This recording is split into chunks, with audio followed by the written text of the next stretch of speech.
Grab a friend, we about to go on adventures into this crazy world where this crooked company sent ya. All for money and profit, they wanna steal your inventions. They promise they gonna publish, but had these secret intentions. Hours I spent escaping, it's coming up under 20. Got couple of secret levels, from scientific to funny. The visuals blew my mind, it's worth every dime of my money. My girl and I were addicted, I had a time with my honey. It's split fiction.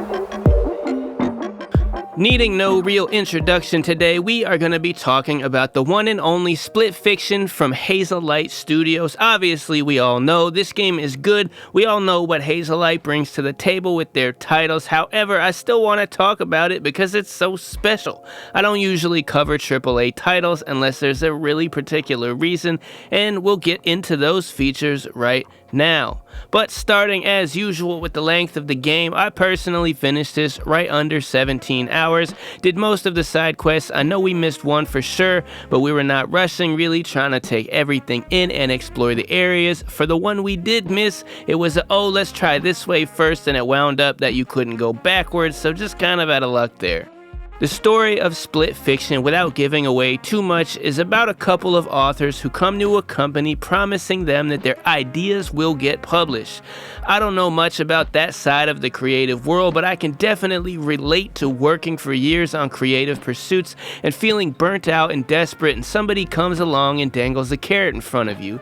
That is the situation we find Mio and Zoe in when there is an accident at the start of the game. Whoops, they wind up in each other's bubbles. From here on out, you have to work together to navigate these worlds that each of our protagonists have invented, and you learn about each other along the way and how to work towards a common goal.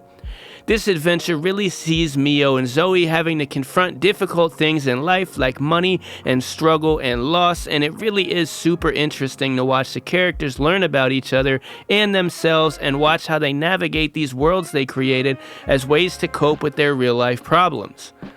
I thought the story and the world building was done really well. I think the main antagonist was like a little too derivative of your stereotypical corporate overlord. Like, this whole motive was a little heavy-handed, and I think in contrast to how it guides us through a story woven in metaphor with Mio and Zoe, that it felt a little lazy, but maybe I'm receiving that wrong, I don't know. It's not that I thought it was bad, it's just heavy-handed and over the top, whereas with the characters you play, it was a little bit the opposite. The main attraction for most people with Split Fiction is gonna be the co-op gameplay itself. Sitting with a friend or partner on the couch or across the country or even the world and playing a game together that isn't COD or Overwatch or Valorant or Rivals. You get the gist. If you played It Takes Two, you kinda know how this goes.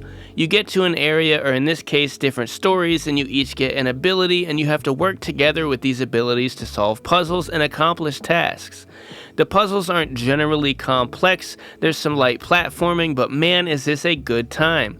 The way the abilities are utilized and the puzzles are made so that you both have to work to do your bit is just well done.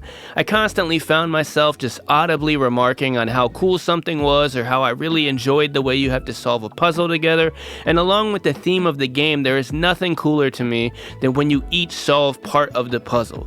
I played this with my girlfriend, and there would be times where I started to find the solution and she would go, "Oh," and carry it from there, and vice versa. And it's just so cool to be able to experience that with someone and to have it be done so well. I obviously don't want to show too much here of this game. Enjoyment comes from discovery, so just know you can expect puzzles, teamwork, and a whole lot of co-op joy. The other big element of this game is the world building and how beautiful it is. Much like in It Takes Two, you feel small in these huge worlds and they're so masterfully crafted. I can't even begin to tell you how many times I stopped just to appreciate the world building. It was honestly breathtaking just to be looking out like, wow, they really didn't pull any punches with making you feel like you're a part of this huge story. And the atmosphere and graphics are just so good. I told you at the beginning, I've got very little to say about this game that isn't positive, but I just appreciate the work and the art of it so much that I have to make this video, even if it seems pointless and I'm very late.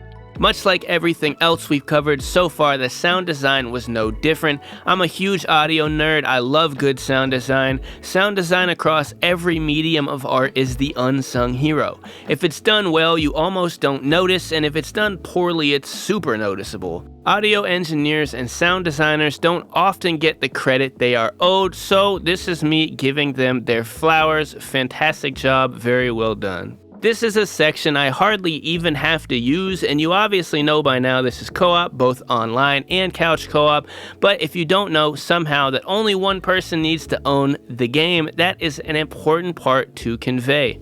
If one person buys it, the other person just needs to go on whatever system they use, because also this is cross-platform, and download the friend pass and boom, you're off to the races. In a world full of corporate greed dominating the gaming industry, I think it is understated how amazing this is for a company to not only do but stand on so firmly and say, hey, it's always going to be this way, we're not selling out to these greedy assholes, even though they are published by EA, but as an elder millennial, this is very much appreciated.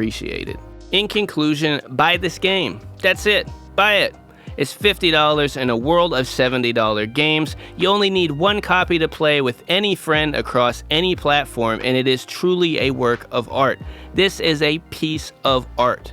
I honestly can't wait to see Hazelight's next project, in which they have confirmed is already in development, and I'm honestly gonna go back and play It Takes Two soon, and maybe even A Way Out, because I never actually played that one. Thanks for sticking with me if you're still here. If you enjoyed the video, please drop me a like. It really helps get the video out there, and consider subscribing.